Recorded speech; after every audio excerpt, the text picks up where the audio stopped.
on the last episode of Mystery and Monsters. After the courageous, dastardly heroes have saved the tree for the children, they kicked some ass and won against our dear hag that cowardly run away. We saved some children, we made friend with a rug, and in the end we looted, we scooted, and we took everything with us.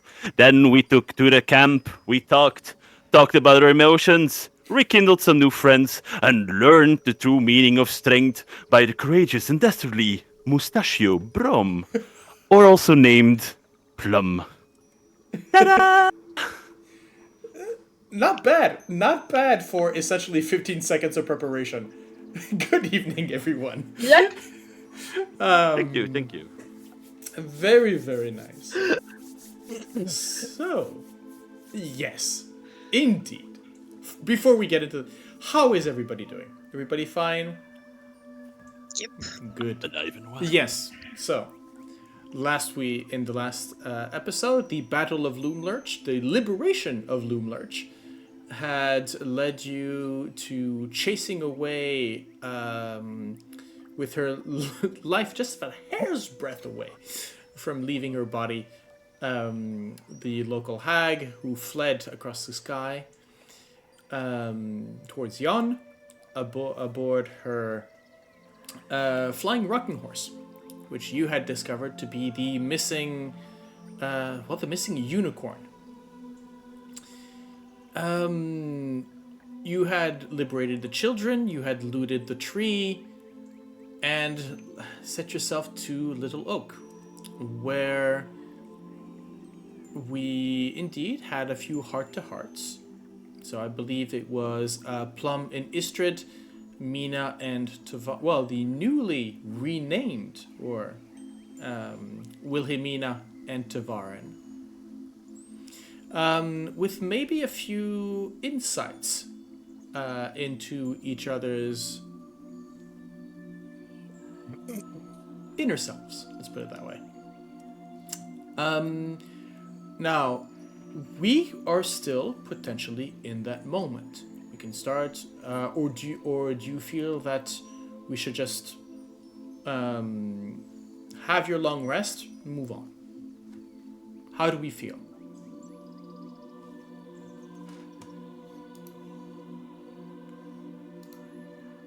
I don't have any Chilling more with conversations that I need to have, so. Yeah, and except for chilling with Ysdred and answering the questions that she's asking, not much, you know. Okay. I mean, nah, Nah? You good? You nah, good? nah. Ah, Bad timing. Okay. There will be other opportunities, of course. Yeah. Right. Well, the party finishes off like any kid's sleepover, which is with little bodies of overexcited children just plopping down wherever they can, semi-comfortably. I think the last people either awake or standing guard would see Little Oak slowly very delicately picking up every single one of these children and basically putting them more or less precisely into the cabin between its branches, before sort of with a slight tremor in the shoulders, sort of again setting itself down for more stability into the ground. You spend a very comfortable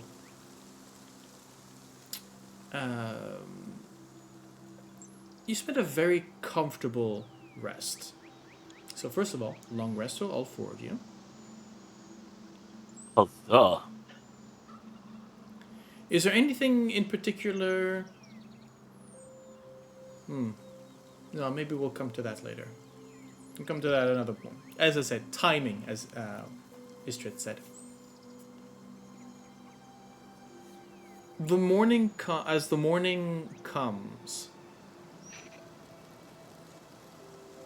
how are you? What's the state of mind?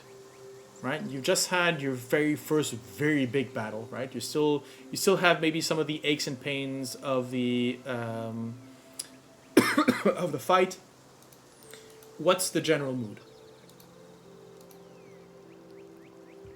Pretty good.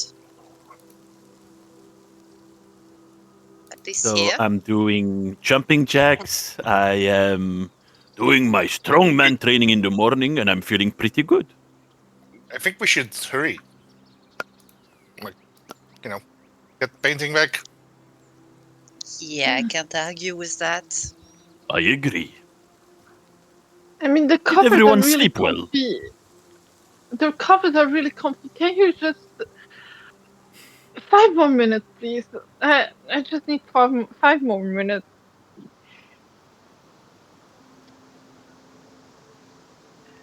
And Mina just turns over. I think it's time, Mina.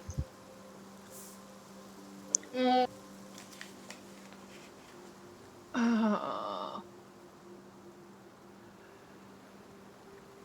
You're gonna be okay. yeah. You've got that zombie impression of someone just reluctantly sitting up and then. Do we have to go? No, okay. And unless we want to risk Ysdred getting a curse. No, I get it. It's just Wise, you have wise no idea. words. You have no idea how long I've been waiting to just have an opportunity to cuddle up in blankets and sleep. We're gonna be fine. And she starts folding her bag, her bed stuff, and just shoving it all back in the.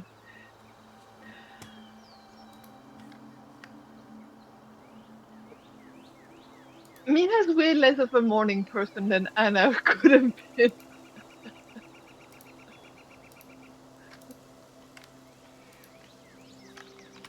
Well, friends, Right. ready for the next step of our journey?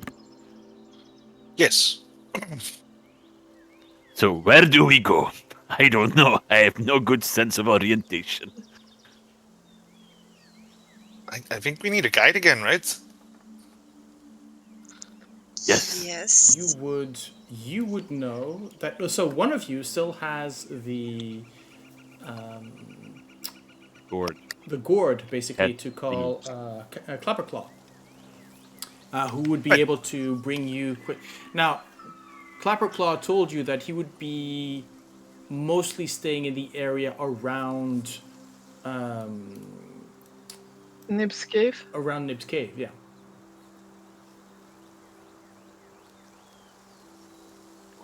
Yeah, we should go Nib's check Cave out Nib's it is, Cave then. anyway, because we don't know how things ended up with that half-orc. Ooh. Oh, right, as well. Well, let's have a look, shall we? As we move back into the forest. There we go. As you wake, you find, and you start making preparations to leave.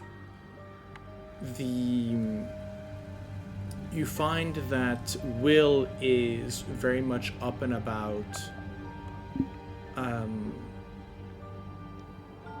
He's scribbling sort of not scribble. I don't think they wouldn't necessarily be able to read. I think he's having a sort of quiet conversation with one of his four, the young dwarf. Basically saying that he'll just be back, right? No worries, take care of the kids, cook for them, make them a meal, whatnot. I just need to make sure that our friends, so you four, get where they need to go quickly. There's also a conversation that happens between Will and a old oil can, which at some point during the evening had jumped out of your bag, Tavaren, and is basically sort of talking backwards and forwards to Will. The oil can admonishing him for, well, Will admonishing the oil can for running off without permission and without backup, and the oil can admonishing Will as in, you know, I went there, you didn't follow. So it's very much a but both agree on one thing, which is he can bring you to Yon should you request it. And so in service for helping him and for rescuing him, the oil can is ready to bring you to Yon should you wish. To bring you to Yon from hither. Oh, cool. You can get us from thither. Sorry. Okay. Well, we first need to go to hither. Yeah. And then we'll have to come back to thither to go to Yon. Yes. Okay. But Okay, however, we can Will do that. Says, right. Well, I can at least get you to Nip's cave fairly quickly. I have the knack with regard to the fairy circles, so Yes. we can get there quick. That would be very useful. Thank you. Thank you. Right. So, well, I guess quick breakfast, or are you in a mood to eat on the road? Well, I guess If we can take- have a... then we can have breakfast, I suppose. One breakfast is always appreciated. Because that saves us some walking. Okay. So, quick breakfast. The kids are still very much asleep. A lot of them sort of sleeping off the excitement, but also, for a lot of them, there's still much in this. It's not the structured beds that they had previously at Lurch, but it's more the cushion forts, right? And the so it's much more a jovial place. Much less structured, but all the more fun, and they're still very much in that mood.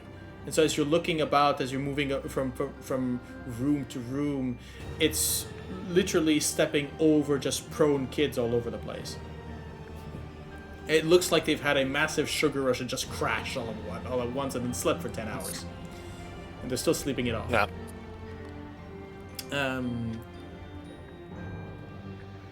The meal is fairly it's weird.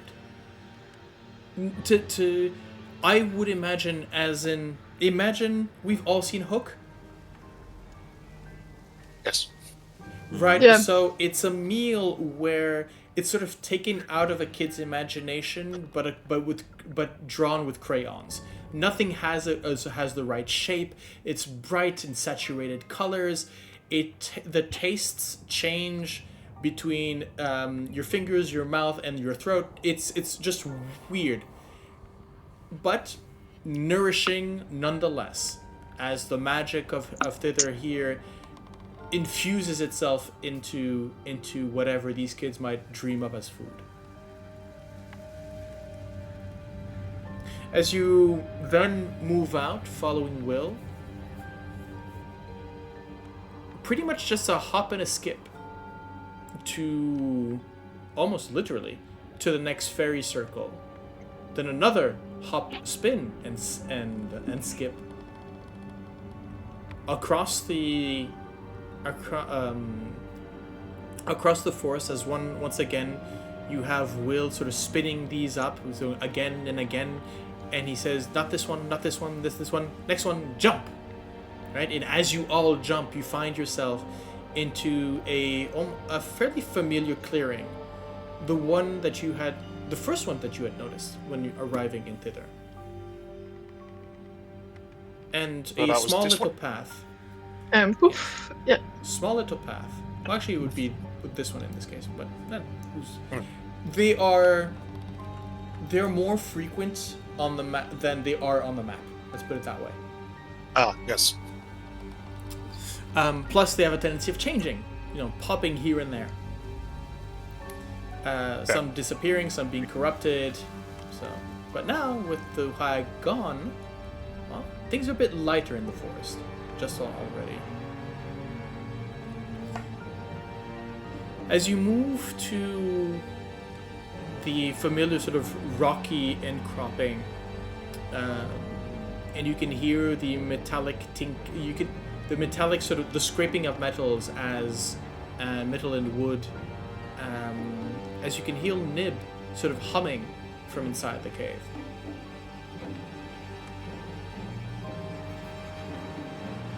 Okay.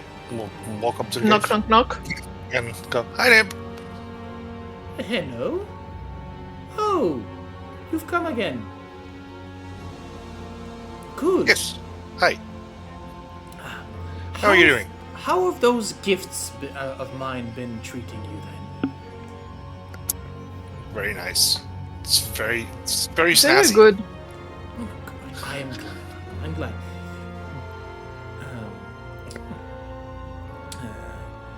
By the way, I know some of you have a massive passive perception, so I won't. Yeah, you do notice that that huge pile of coins that he had is maybe missing a third. Okay. I see you had visits. Oh yes, absolutely, poor thing. I offered him a gift, but he decided that he wanted a bit more, I guess. You seem like the type.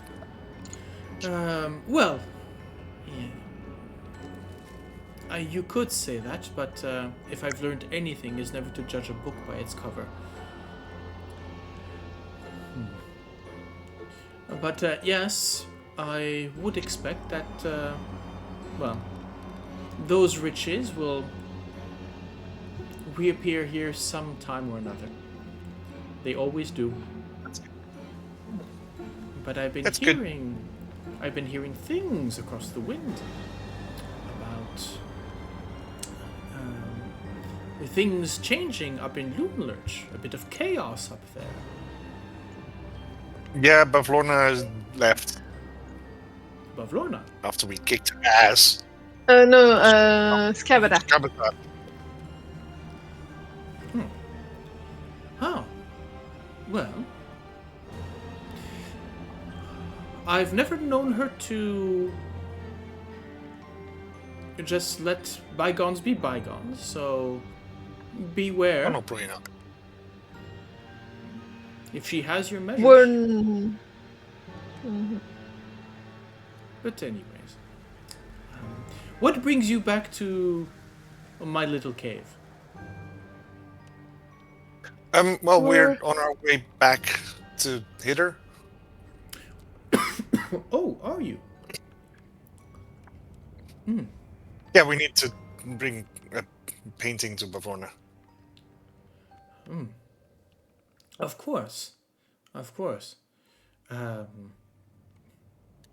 Well, it is good to see you. You are always welcome under my roof at any moment, in any time. Thank you. And I believe I sent out Capriclaw for a bit of mushrooms, so he should be back. He should not be too far away. Nice. Because we're gonna need Capricorn to get back to Hither. Okay. You... Again, it doesn't take long, maybe 10-15 minutes. You can hear the humming. It's funny because you had associated Capriclaw with the sort of clinking of the coins inside the gourd that he wore on his head as he sort of marched along. Here, it's You hear more scraping as and sort of underbrush sort of moving about as you realize that the stag's skull that he now has as a head is getting caught in a lot of the underbrush, and so he's making a ton of noise.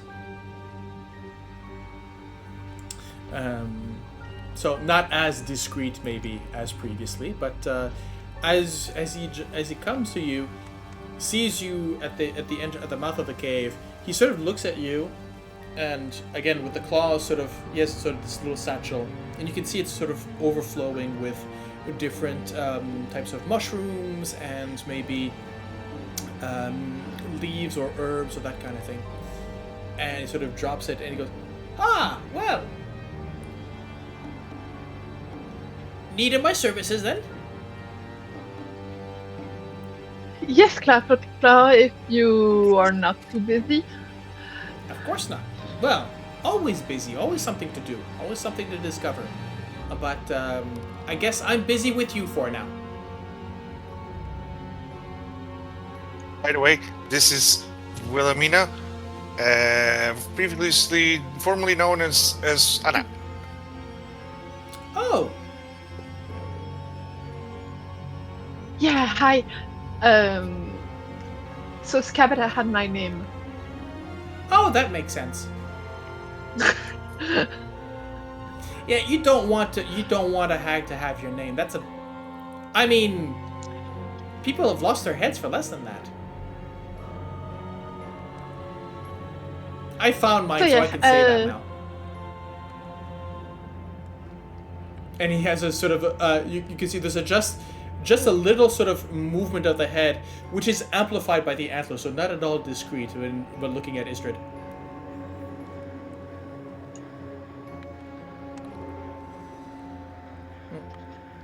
So, you're going back to hither then. Yeah, we need to bring a painting that Scabata stole from Pavlorna back to Pavlorna, so to trade it for a thing that they took from Ysdred. I was muted, but I was saying my head is fine where it is. I'm not sure about if I like the idea of you having stolen something. It's bringing it back to the original owner. Oh. Okay, in that case. By the way, the portrait is a portrait of Scabatha, not of Bavlorna. Bavlorna had requested just be sure, because I know I messed that up previously. So, right, here we go. Yeah.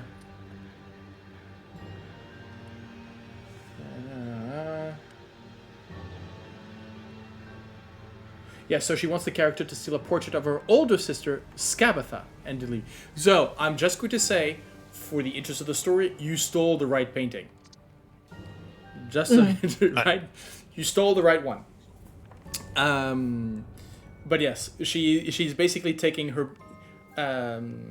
it's not her own portrait that she has stolen, is the one of her sister. Oh. That makes it a lot more like stealing. A little bit. We're bringing her back a souvenir. Well, I guess that's hag business. And the rules have been very, very loose, broken.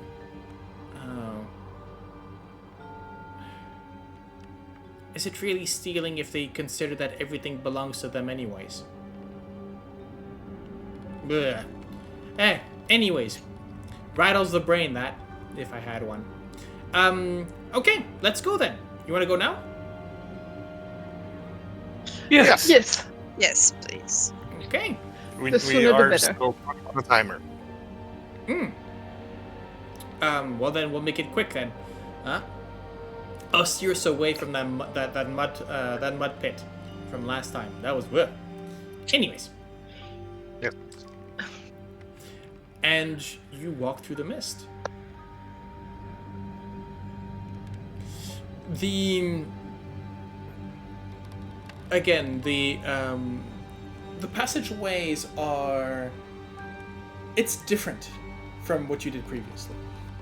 Last time it was you had the marsh turning into the forest. Here, it's more of sort of a underbrush ravine, sort of tall rocks on either side, sort of pushing yourself into an underbrush through and trees moving into stone, back into sort of low terrain, and then slowly but surely you can see that the mist around you gets more dense around your feet. The underbrush turns to ferns, turns to moss, and then starts turning to mud as we move back into the swamp.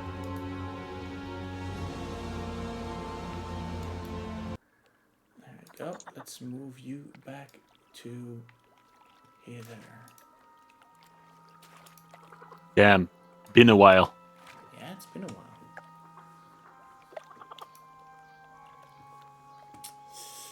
So,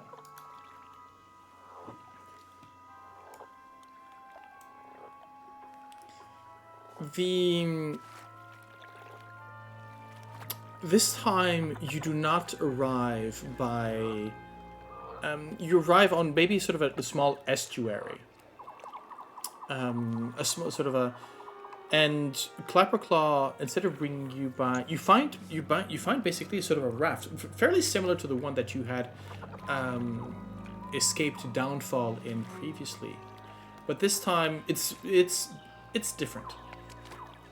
And as Clapperclaw sort of jumps onto the raft, puts into who's taking up the pole basically to navigate the.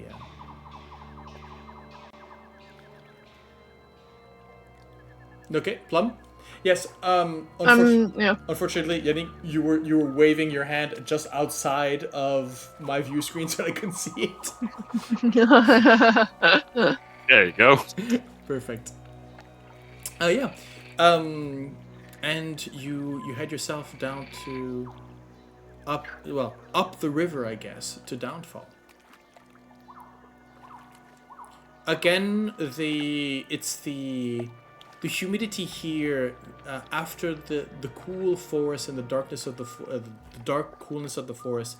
Here, the mugginess breaks you. There's at some point where it's that warm, unhealthy heat of mulch. You're not exactly sure if you're sweating or if it's just the humidity sticking to your face. The bugs that you had and the mosquitoes and other flies that you had so graciously missed in the big forest are now back, basically, and immediately you start tapping your scratching at small bites.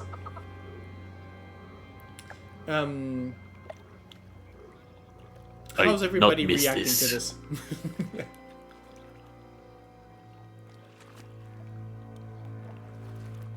Tavaren, you're first, protecting you, no problem. Yeah. Right.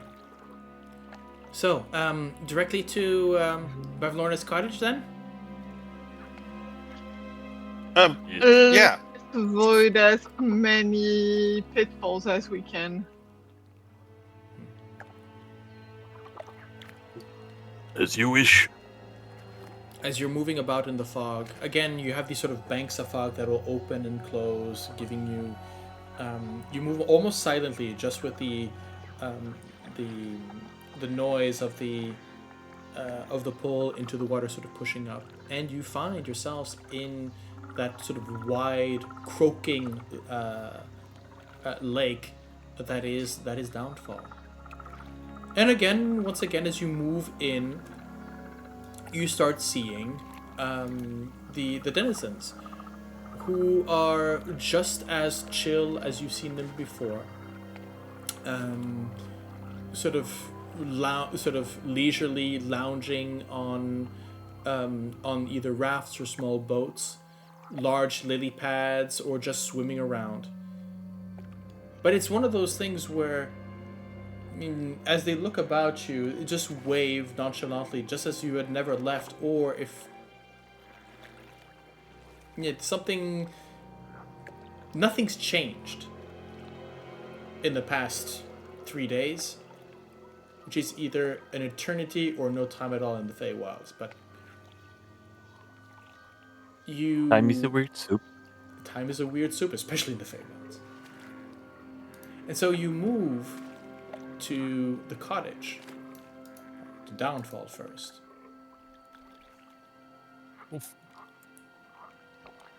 Always do that. As soon as Roll20 decides to load the map for me. Ah. There we go. Yes, and so you were here. I think we still are, and right. Oh yes, Vansel is out of there.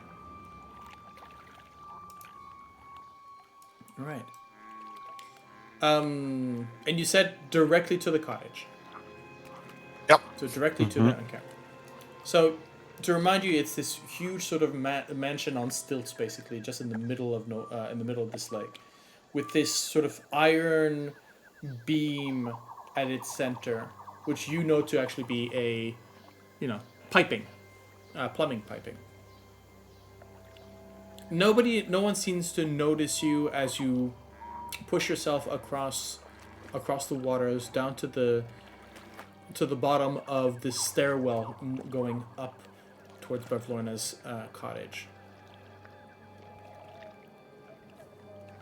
And I think where we start is you at the door. Do you knock or you just go on it? Yes. Definitely politely knock. Okay. Yes. There is no answer. Bavlorna? Well, we brought the thing. As you say that, I believe it's a trapdoor. The trapdoor sort of squeaks open. So, well, children, come on in. Come in, puppets. I've been expecting you. Raises eyebrow on the sentence puppet. Yeah. This would be more poppet, as in P-O, than P-U. So. Yes, Petro. Even so. Yes, little petals. Yeah, okay, I'll use petal, yes. Hello, Petals. That was actually the one that I used previously, actually, if I remember correctly. Poppet's the other one. Hello, Petal. As you step into you see her basically sort of lounging again in this shallow pool that in the center of her hut. Her bath. Yes, her big bath, and you can see that there you count maybe half a dozen of miniature hers, either bobbing. You can just see their eyes a bit like frogs underneath the water, just sort of looking out. There's another one with a large ladle who is perched on her shoulder and is sort of scooping up water and basically dropping out on her head. And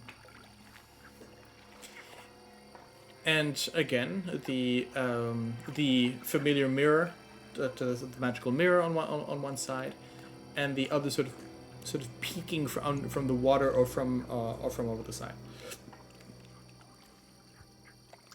So, looking this time to Ysdred. So, Petal, you've brought me what I needed, what I've asked for. Have you honored our deal? Yes. Good. As promised. Well, not exactly as promised. From what I've heard, the little birds have been whispering to me that, well, there's been a bit of chaos in my sister's home, and I believe you happen to be responsible for some of that, at least. Am I wrong? I do not think those were part of the agreement. You Well, kept us free of the wave, if you remember well. oh, absolutely. This is not reproaching anything that will stick a burr in that wooden ass of hers. Oh, perfect. There's a reason why I asked you to steal that portrait. Now, let me see it. So she puts Yeah, it unrelated. off the shield and Immediately, as you and did you put it to the ground, or did you drop it somewhere? Or yeah.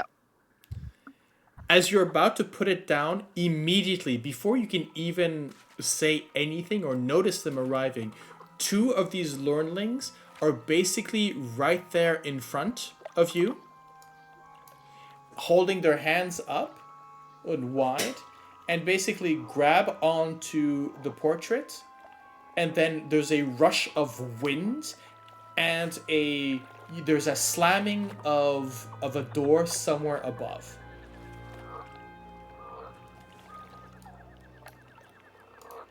As these two things basically just move at incredible speeds. You can almost see so that across the waterway, you can almost see that the splash sort of move about as they just ran across the water. Yeah, we ran through a couple of them before, right? Yes, multiple times. Yeah. Yeah. Yeah. They're pretty quick. Yes, they have a speed of 120 feet. They are faster than your horse. Well, she does her best. Sure. And well then, well done.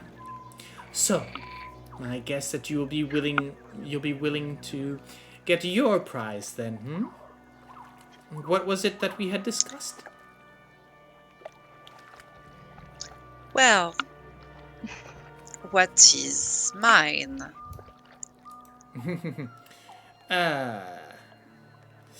Well, what is part of you, not what is yours, though that will change now. What is owed to you is above.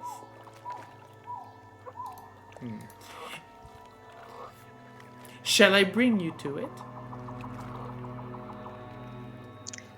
Without tricks, preferably. A deal is a deal.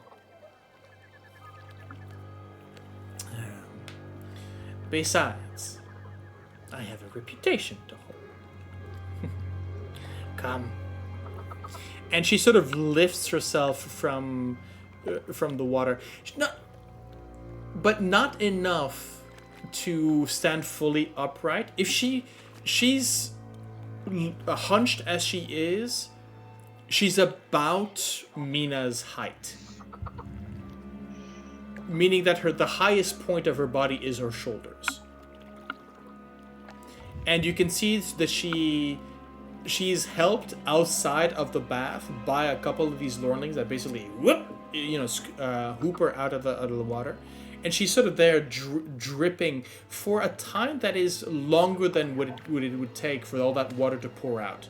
There are more crevices in this body than it would appear naturally.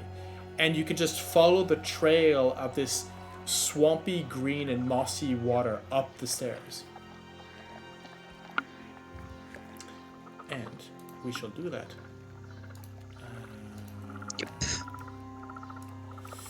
As we move into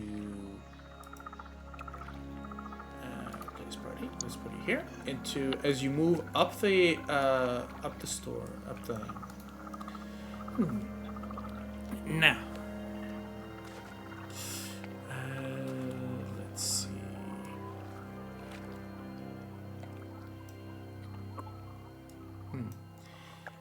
As she moves you up the sort of the circular stairwell into this chamber that you've seen before, but from underneath, but only from underneath the cupboard, if you remember correctly, right? This is where you had seen the Darkling charm sort of talking to her, and you can still see that cup set there, with all the other china sort of smashed around in the room. Well, now, you, Petal, will be coming with me, and you will be finding your prize. Your friends can stay here, safe and sound. Sure. We can. Well, a lady must keep some things private. Don't worry, you can sit here, wait. I'll have some tea brought to you if you want. No thanks.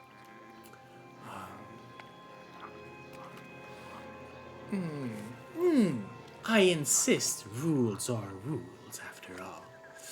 And you can hear just there's a tinkling of porcelain and china as 5 cups, I guess, are dropped onto one of the sort of this rickety table. There's liquid sort of sloshing inside. You're not exactly sure what's in it. It seems lukewarm at best, but don't worry, dears. I'm not in the habit of poisoning my guests. Well then, follow me, shall we? And Bavlorna will lead you upstairs here. Ysdred, do you follow? Yes. And who else would like to follow? If at any at all. Lady needs to keep her secret, so I'll take that as a hint that I, as a gentleman, will stay in the seat. Yeah, however, Glint is going to attach himself to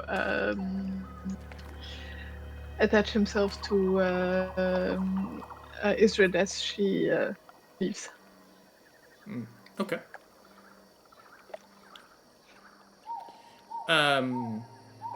Do you mean? You said Glint. Yes, force of habit, just like Mina. It's gonna take a while. No, It's as slow in. now. So we are. Are we doing what we discussed? Yeah. Okay.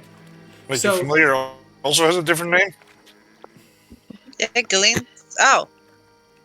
Okay. So, can you describe Glint's new look, if any? So it's still a fae. It's still a little Still a little pixie. pixie. However, where Glint very much had big butterfly wings, Glow has more of what's the name again? Dragonfly? Dragonfly? Dragonfly wings. It was the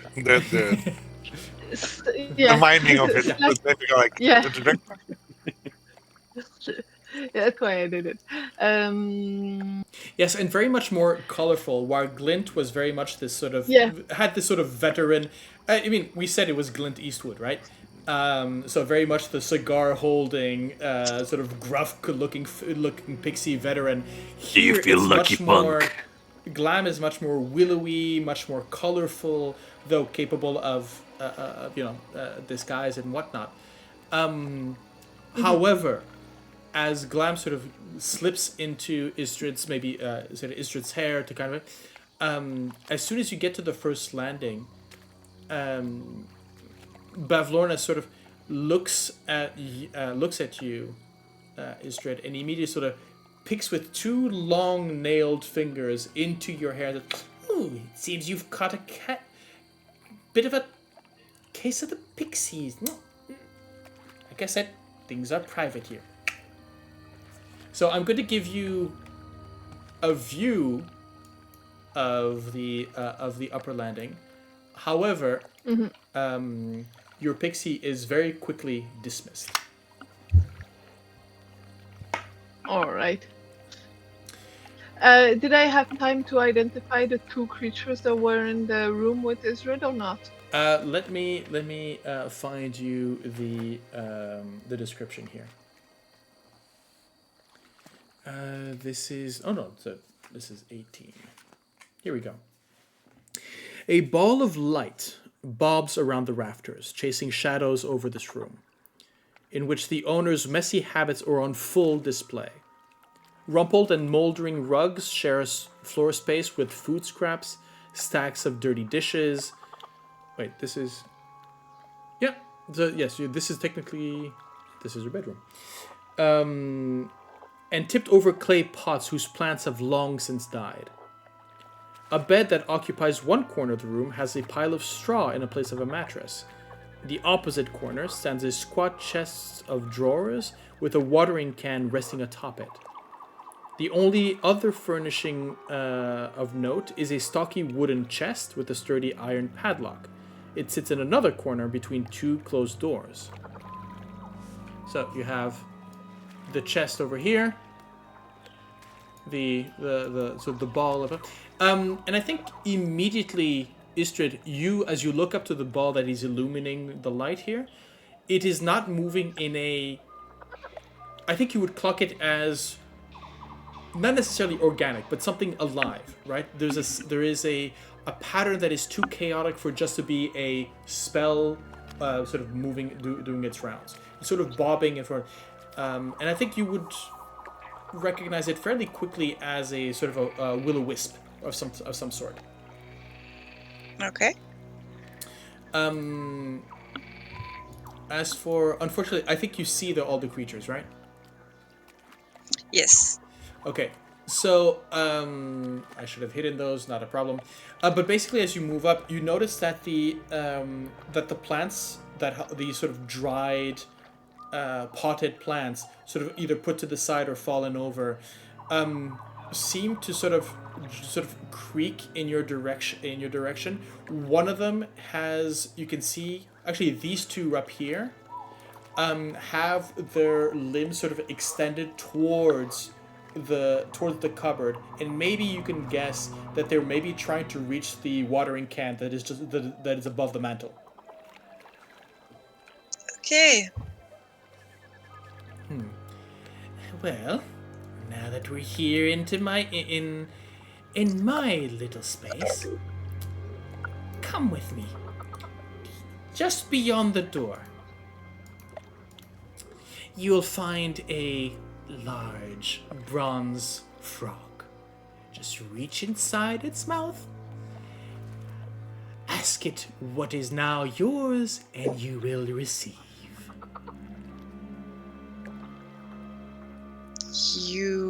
That will give me what is missing in me. I don't know if it's going to give you everything that you've been missing, but it should be enough for now.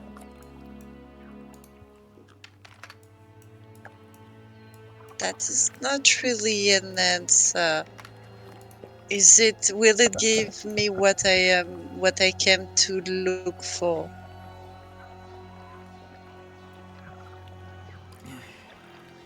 It will be certainly giving you something that you've been missing. deal's a deal. You brought me something of mine. I give you back something of yours. That was the agreement.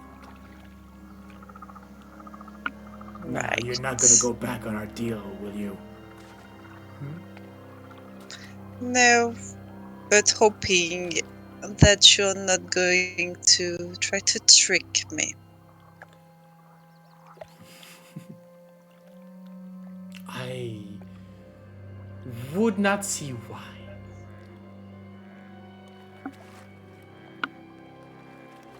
Right. So she's gonna open the door. Mm-hmm. Let me read the And description. yes. This musty room looks like a miser's attic. Lying in tall heaps are discarded blankets, quilts, cushions, and clothing all shapes and sizes, not to mention musical instruments. Toys, dolls, jewelry boxes, flower vases, child-sized caskets, and broken furniture of all sorts. Among the heaps of junk are a few oddities, including a white porcelain jar, a fancy helmet placed on a faceless head of a wooden mannequin, and a 5-foot-long bronze statue of a giant frog, squatting in a corner, its mouth agape and filled with impenetrable darkness. A weak croaking sound calls your attention to a tiny shriveled figure lying on the floor, as it lets out one final gasp before dying, instead of just generally sort of almost turning to mulch in its swell. As you see the body of a little Bavlorna sort of lying there. Okay, do I see what caused the death of it? From outside the door, no, you do not. Yes, Plum. Yeah, she's good. No. Just something that Mina said. Ah, okay. There you go. I will see that later at the break. Yeah, she's gonna step inside to take a look. Okay. Make me a perception check. Because that's my forte.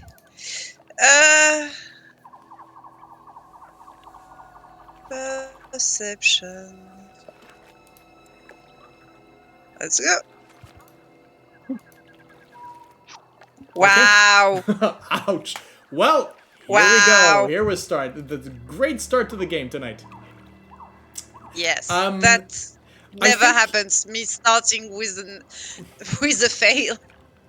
I think that you maybe you start the to look around the room for maybe the cause of the attack or cause of death, and then your eyes hit that bronze frog in the corner, and something just catches your attention. Something there calls to you. That same call that you've been that once again, now that you've stepped into this area, been receiving, you have the source of that is here, and I think that sort of blocks out, or at least dulls out. Well, it drowns out anything else. Are you stepping forward? Yes. She has no reason to. I mean, the dying creature is concerning, but if I see nothing, I'm gonna Okay. just move on. Right. I've shared. You've seen the illustration, right? No. Ah. The frog, yes. Yes. There you go. As you what do you do? So Bavlorna said to reach for inside the mouse, right? Yeah, absolutely.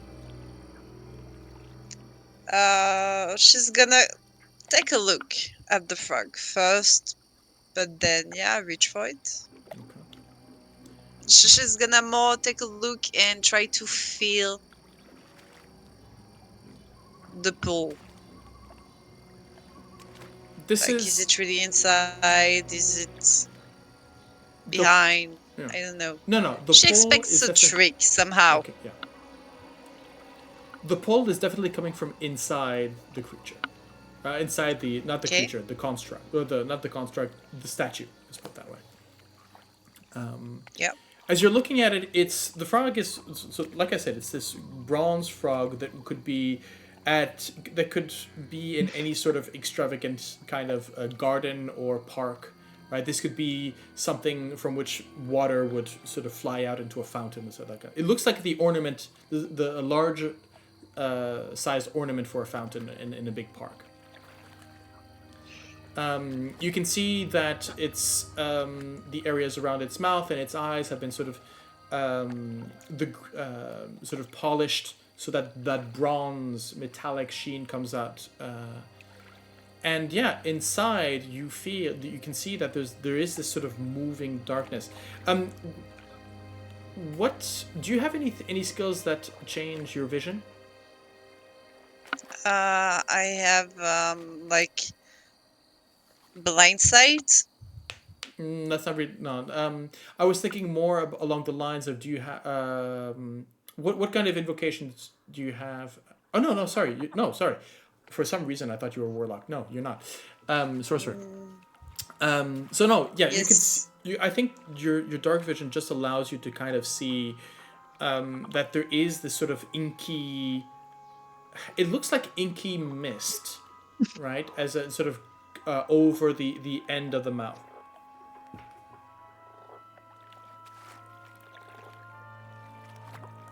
You reach inside?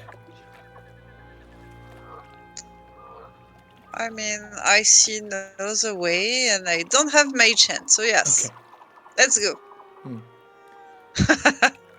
As you reach inside, about halfway into the shade of the frog's mouth, you see your hand push into this mist, and your limb disappears directly into the darkness. And as you're moving about, it to your fingers, it feels like you were pushing through cool mud, and you can feel as if there is something moving aside. There's something maybe brushes against the back of your hand. You're not exactly sure. It's something long, cold to the touch.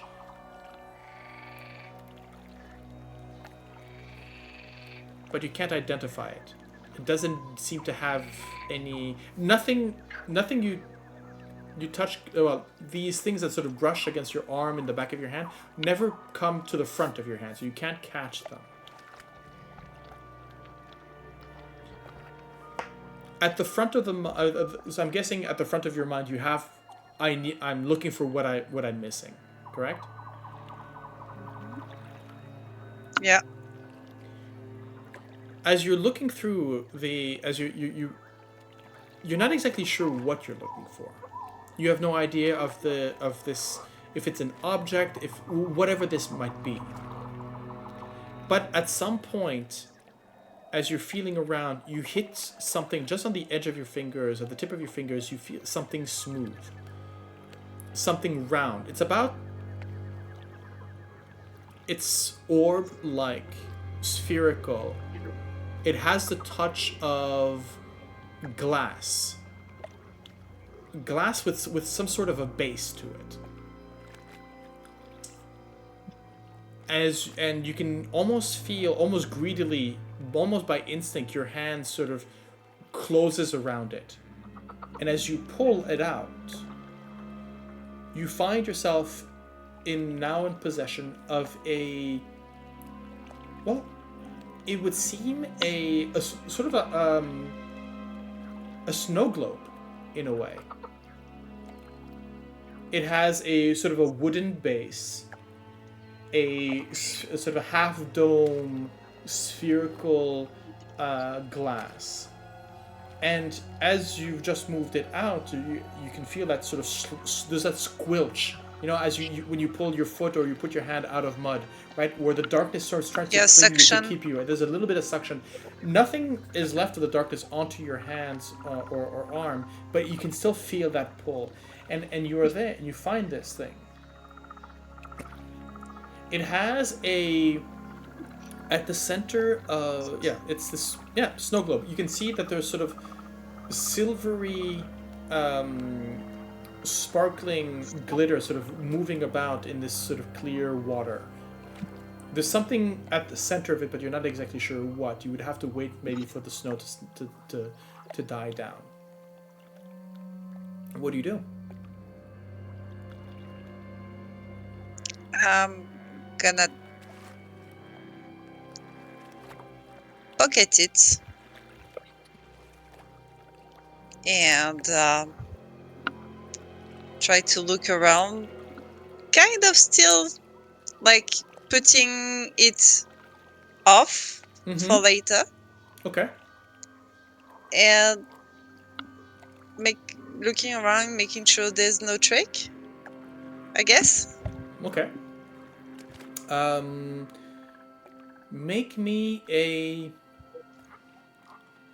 Let's make this an insight check. Sure.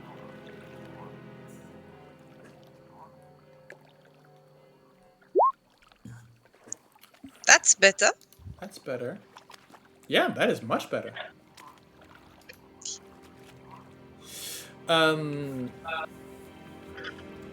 I think there's as you're looking around, there's no doesn't seem to be any traps.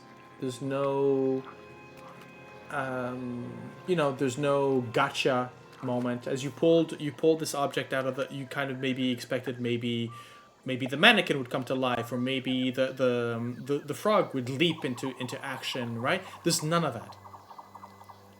There's just sort of Bavlorna sort of hunched, her figure sort of taking most of the door as she's looking inside. Saying, "Well, Tectel, have you found what you were looking for? Has the pool stopped? Yes. Whatever you were looking for, whatever was calling to you, is there now in your pocket." I think so. Good. Good. Well then. If you don't mind, let us join with your friends. I don't. We can come down. Good. In the meantime, the three of you, what have you been doing? Just chilling, I guess. I'm Yeah. holding the cup of tea, looking at it, not drinking from it.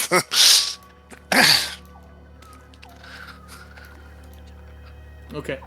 Yeah, it does not. It does not look. I've moved Bavlorna Just- and just Ysdred for now. But Before we do, can I have one thing?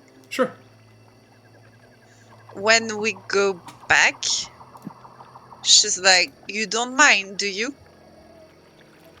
Beginning to wave a hand in the direction of the plants. Okay. That's a question. Like, she has the option to say no, but I don't know what you mean. a bit of water.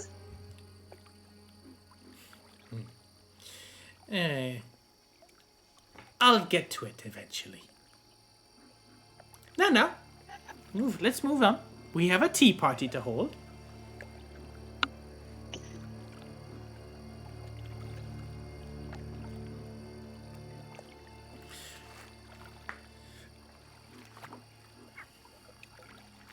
Do you move down? Or you insist? Yeah, but she hates it. Okay. So, the three of you, have you been sort of sitting in silence? It's been about what, 10 minutes, right? No more than that. I mean, Mina was probably at the bottom of the stairs, like maybe half a step or 2 steps up, listening to any sign of trouble, ready to barge in if needed. But she was. Yeah, very much as you're trying to, the habit that she had listening Yeah, to her parents' discussion from yeah, behind the door. Yeah, okay. So immediately, as you hear the creaking of the wood as Ysdred's boot is put on the first rung of on the first step, you sort of scramble. yeah. I step back. How about the others? What have you been up to? like I said, I just have taken the cup of tea, and I'm just sort of looking at it, and then looking up, and then looking at the tea, and then looking up, and I have not taken a single sip from it. I'm just going like, well, this is taking longer than I thought it would. So just as a I think they're reminder, coming back. the room that you are in is filthy. Dirty dishes, bits of discarded food lie everywhere. But now stains of mysterious origin mottle every surface. The upholstery has been patched numerous times.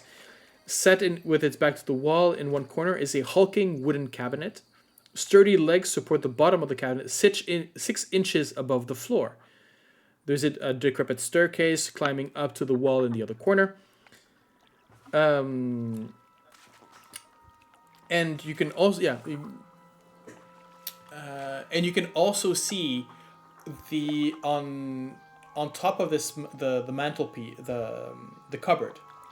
Lying there is a ratherly lifelike skeletal cat. Just the bones of a cat, but the way it's arranged in a sort of reposing mode. It's not just a pile of bones. It's been sort of placed there to look as it would alive, basically. Unmoving.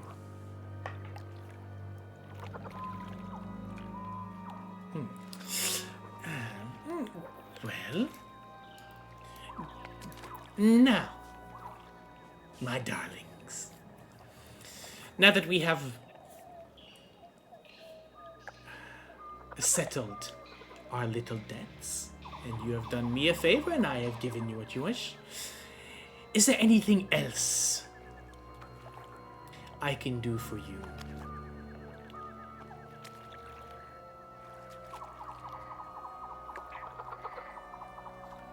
I'm looking at the others like, I'm good. do we want to stay here longer than necessary? Plum, that was chilling in the chair, takes a thank you for the tea and sets it politely on the table. Well, our travel continues, right? Yes. Yes. Ysdred, did you get what you were looking for? It would seem so. And what were you looking for? I didn't take a hard look on it. Right. Do you want to? But as soon as you say that, Tavaren, Bavlorna is immediately very intrigued.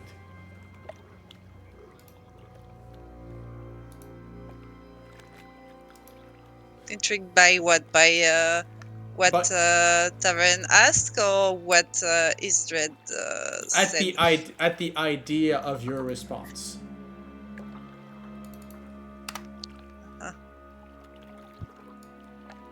I think I know it's that.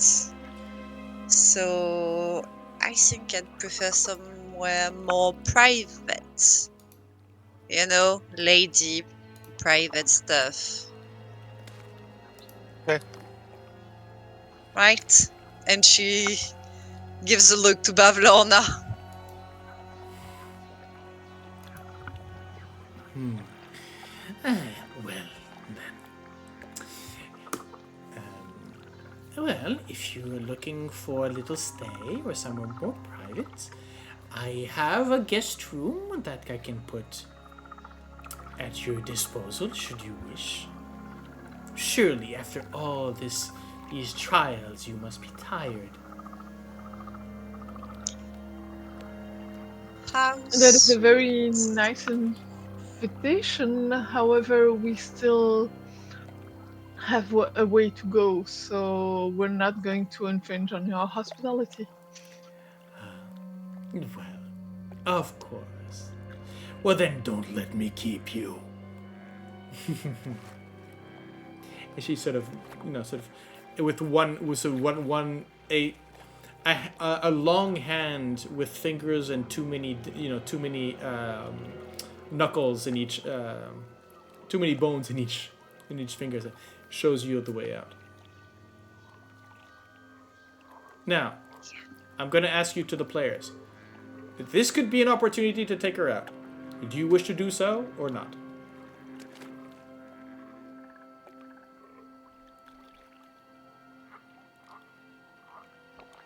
Get to the deal. Think. Yeah. You did.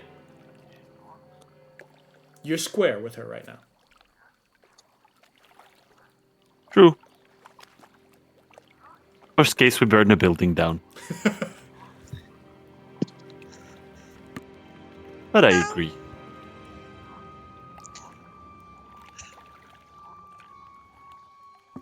Like Ysdred is not in the. You can see she's not in the. She will follow through with a group decision, but she's not in the mindset of. She's thinking about her globe right now, not about fighting or something else. Okay. Oh, Plum is just following. He blew up some steam a night ago, so he's good for a moment.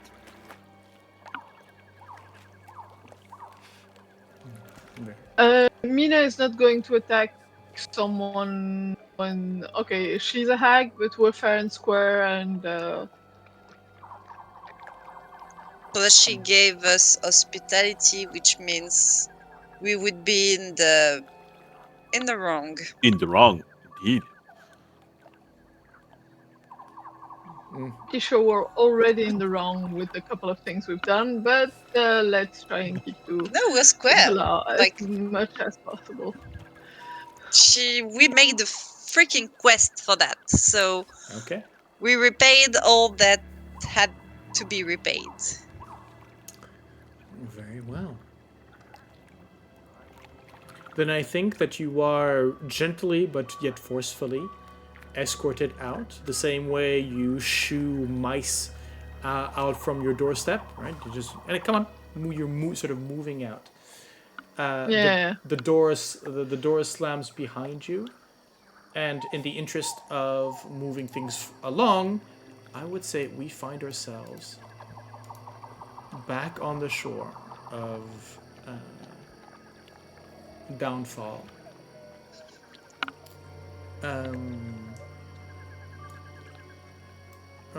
Back here, right here, where we started earlier.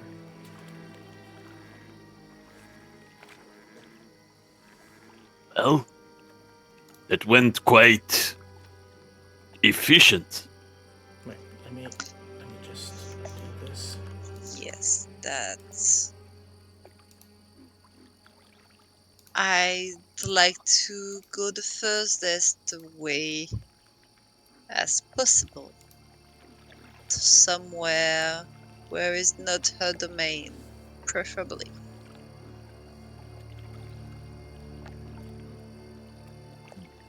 You want to travel back to... Just go out of her reach. Like all the way out, as in all the way out of Fitter, or I guess there's no hags in Titter at the moment. out of That is her true. sight.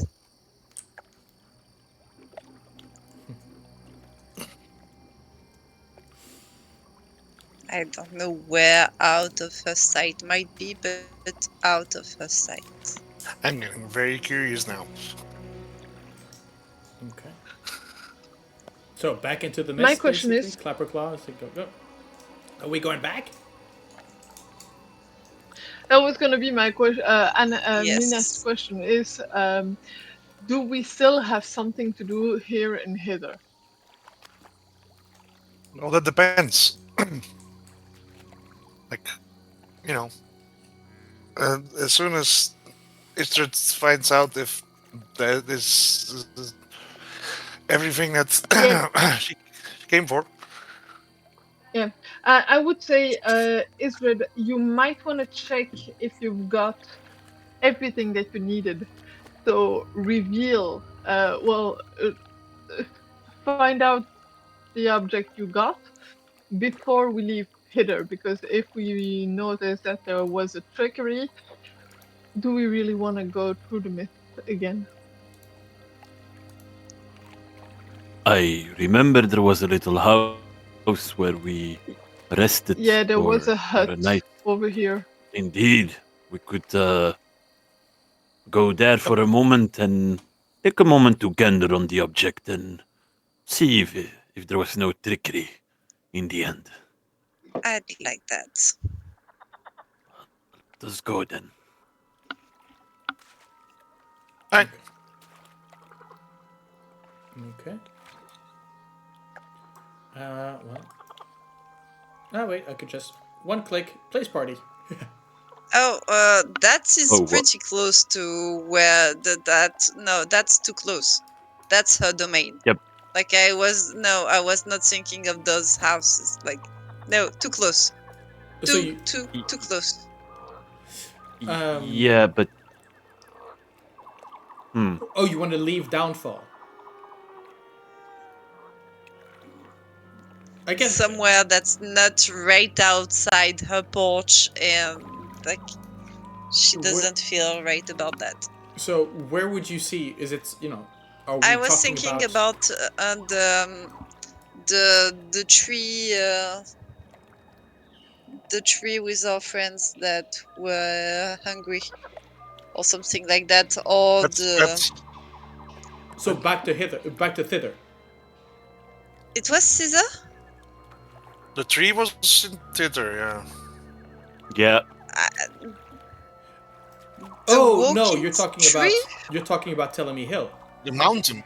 Yeah, there's Telemy Hill, and there's the inn also. There's The two Wandering places Inn. I think Okay. where we can possibly go. The problem is that both of them move around, so we have to find them. Oh, they'll find you. True. Yes, but I think I have the key. It wasn't something like I can call on Telemy Hill with the key. Was that something like that, or did I? Because I have the key of the cupboard in Telemy Hill. Do I remember? I do not remember that. We brought the little guy breakfast and food, basically, and he gave us the key of a cupboard just for us. That is true. That's true. Yeah, absolutely. I think... You know what? As you're looking for, maybe you're looking for a safe spot, right? And you're thinking about that key to Telemy Hill. And you're going, well... Maybe if I have a key that can bring me to Telemy Hill... There's something along the lines of... maybe you can use a little bit of Fey magic yourself. I think that almost as you bring out the key, and again, this is more about you reflexes that you're using reflexes you not necessarily know about, right? You you bring the key to the door of that little hut, and right under where you have the doorknob, which is basically just something to pull. As you bring the key, there is a lock that opens, and the key sort of slides in on its own. And as you open it, you find a different quality of air. It's no longer this swampy, muggy lake sort of swamp. No, there's something much cooler, that of a cave. A bit drier, still humid, but you do find that by opening this door, you could cross into Telemy Hill. As on the other side of the door, you can see a large cave with keys of all sorts sort of strewn about across the walls and the floor.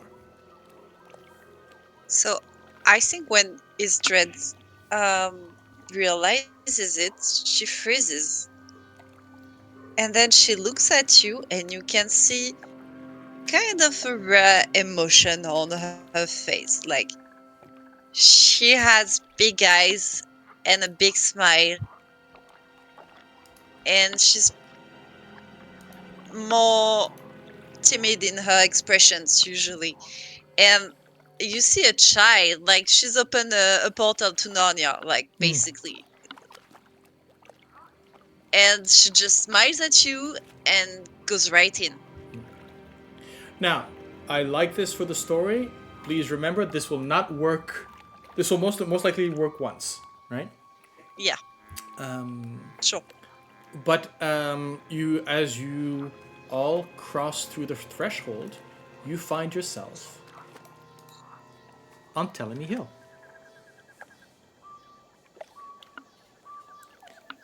And you find the place empty. Huh.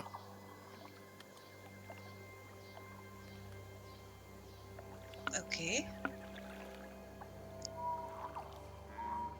Weird.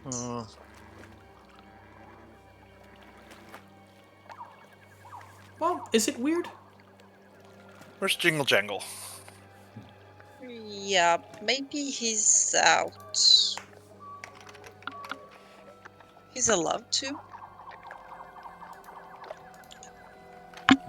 She, I believe. Yeah, She, sorry. No worries. Let's see, do I have... going back. Do we need a description of Telemy Hill. Telemy Hill? I'm good. Yes. I'm good. Same. Yeah, so you are greeted with the scent of sweet-smelling fruit. Damp, downy, silvery green moss blankets, gentle upward slope. Yeah, that's it, the hill in itself. Yeah. And so, in a cave, there lived a goblin, right?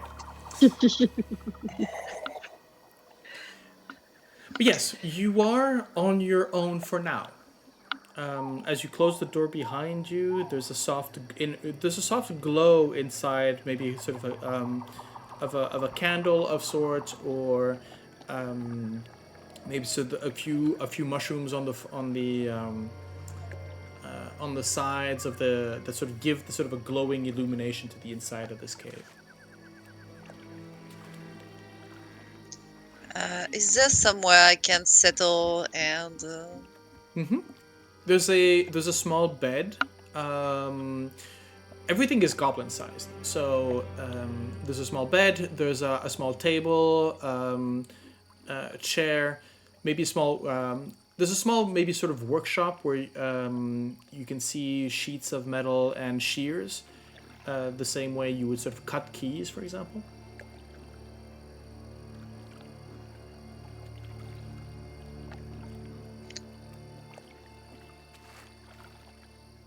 Okay. Can I ask you guys for a minute? Yeah, of course. Yeah, take your time. Do you want us to go out so that you can do it on your own? If I that's can close alright. my eyes and my fingers in my ears. it's more about having a bit of quiet, if that's all right. Okay, do course. you want us to go outside or do you want to go outside? Sure. Okay. Thank Yeah, you. Anna steps out of the cave, probably finds a nice place where we can look over the surrounding Yeah, enjoy a bit of the area. sun here, higher up Yeah. than the humidity of the swamp. As you step out, you notice immediately the trees that had not seen you coming sort of move towards you, sort of waving. So, you have these sort of large weeping willows sort of moving down and seem to sort of shake, and quickly enough you are peppered, but not thrown aggressively, but all of you have these sort of these very sweet smelling ripe fruit basically thrown at your feet, almost not well thrown not at you but towards you, if that makes sense. Sort of invitational. It's like, oh, here, have an apple or have a pear or something along those lines. Have a snack. Have a snack. Yeah, yeah. So now all of you have something. These 4 or 5 trees that are sort of throwing different types of fruit at you. Thanks, guys. And Mina will grab the fruit and probably bite it. Okay. Ysdred. So she's gonna take out the globe, sit on the ground, and wait for everything to settle, watching what's happening.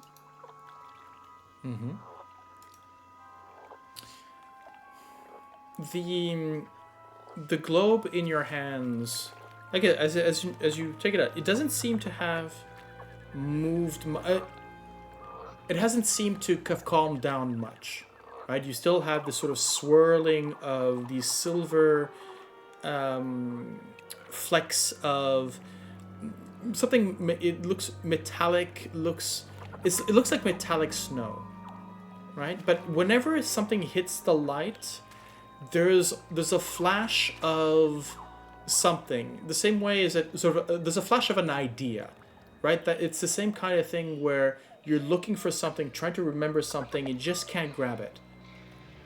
And then, just as the idea or the memory starts to come into your mind, you are distracted by another one shining for it as the first one dissipates.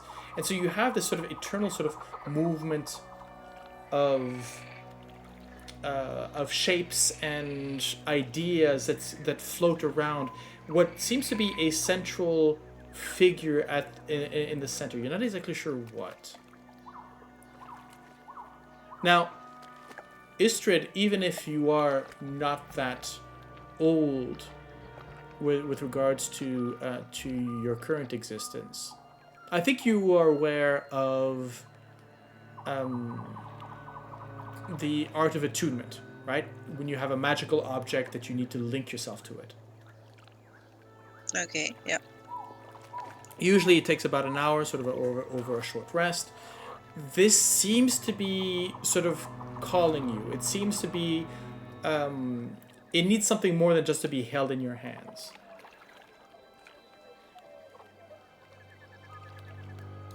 Okay. Does that make sense? She's gonna hold it closer and she says, "Show me," and she tries to link herself to it. As you're sitting there, this globe in your hands. Show me. You push your mind into it. You're trying to see beyond this avalanche of ideas and flashes of scenes as you move in towards it. You find yourself sort of almost with a sense of vertigo, sort of deep diving, almost literally diving into the globe. As it is, you find yourself, your consciousness, your vision, the sound. You can see around you this massive snowstorm. But again, these are not snowflakes. These are images, almost like photographs or hallucinations or holograms or images that swirl around. And you have to push yourself through them. As they hit you, they go through you. You know that you've experienced every single one of them as they hit you, as they move through you. But as soon as they leave your mind, they are immediately forgotten. They come, they go, and there's a frustration because all of these, you feel there's a familiarity to everything here, but nothing sticks. It just bounces right through you. But you push on. Knowing, again, you feel that call. This is not something similar to what you had felt the first time you had stepped into hither. But this time towards the center. And you keep pushing.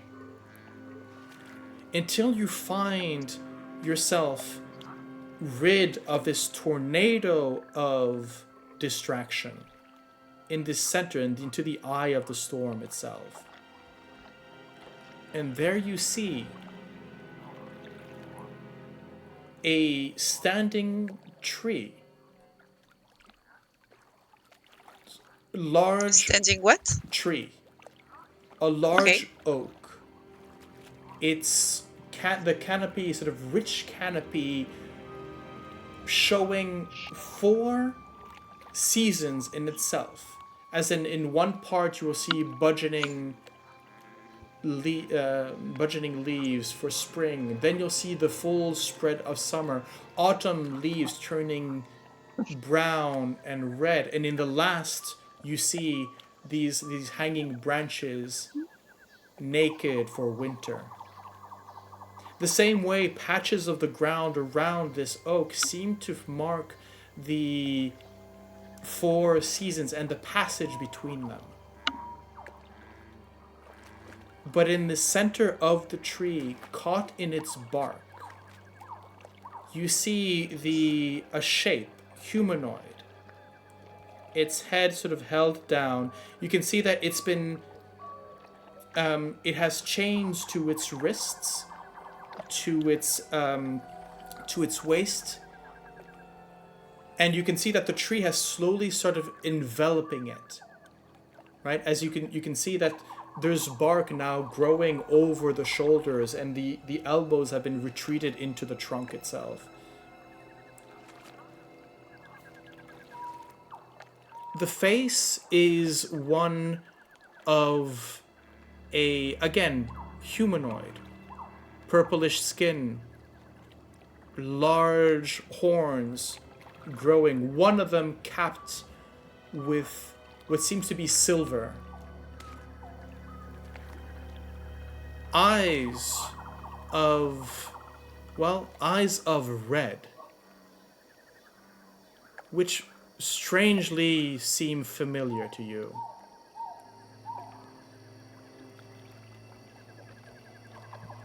This creature we would recognize as seen one just recently. An Oni, trapped here in this tree.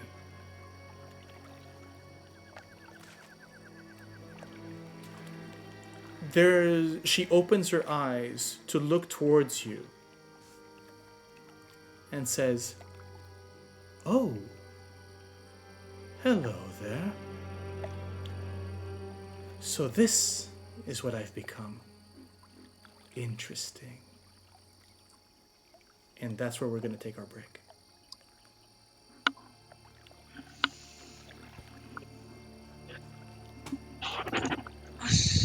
So, friends, feel free to go get something to drink, get something to eat, move about, and we will see you in the second part for more revelations. See you then.